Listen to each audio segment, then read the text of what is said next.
अग्रणी सांस्कृतिक ब्रह्मपुर महोत्सव 2025 सह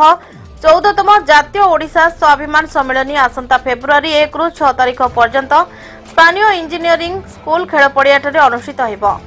6 दिन व्यापी महोत्सव रे राज्य और राज्य बाहर विभिन्न किस्मर स्टॉल सह 70 रु अधिक विभिन्न सांस्कृतिक दल निजर कला प्रदर्शन करबा सह प्रत्येक दिन ओडिशार पर्यटन साहित्य संस्कृति शीर्षक सह विभिन्न आलोचना चक्र अनुष्ठित होइबो। ଏହି ଅବସରରେ ବ୍ରହ୍ମପୁର ଇଞ୍ଜିନିୟରିଂ ସ୍କୁଲ ଖେଳପଡ଼ିଆଠାରେ ଚୂଡ଼ାନ୍ତ ପ୍ରସ୍ତୁତି ଅବସରରେ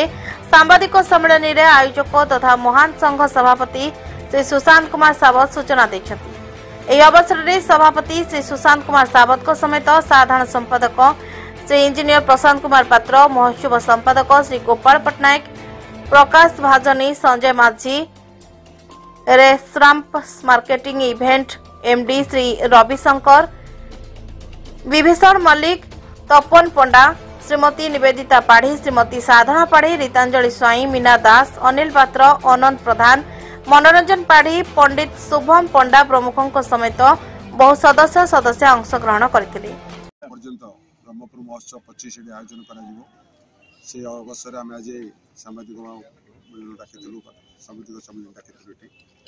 आम काली संध्या 6 उद्घाटन कर 1 रु 6 दिन धरिक कार्यक्रम प्रत्येक दिन विभिन्न किस्म सांस्कृतिक कार्यक्रम प्राय आम स्थानीय कलाकार द्वारा और बाहर कलाकार द्वारा स्थानीय सांस्कृतिक कार्यक्रम परिवेशन कर ब्रह्मपुर ओडिशार गंजाम जिला दक्षिण ओडिशार विषय वस्तु नहीं पर्यटन शिल्प सांस्कृतिक कार्यक्रम पर आम आलोचना चक्र प्रत्येक दिन रही बाहर आमर बहुत अतिथि आसिक जोगदेवे। संध्या 3टा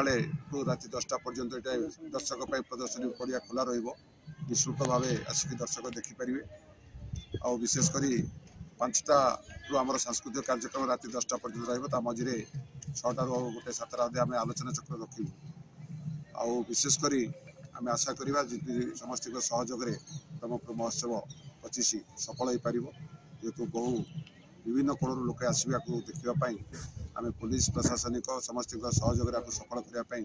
आपण माध्यम जनसाधारण को अनुरोध कर स्टॉल लगे प्राय विभिन्न किस्म 100 स्टॉल राज्य बाहर भी किसी स्टॉल आईसी government MSME stalls SSG group stall जॉइल गोटे स्टॉल ये आसिक कैदी मैंने जो तैयारी गोटे स्टॉल दिखाई स्वतंत्र स्टॉल जिनस बिक्री करेंगे से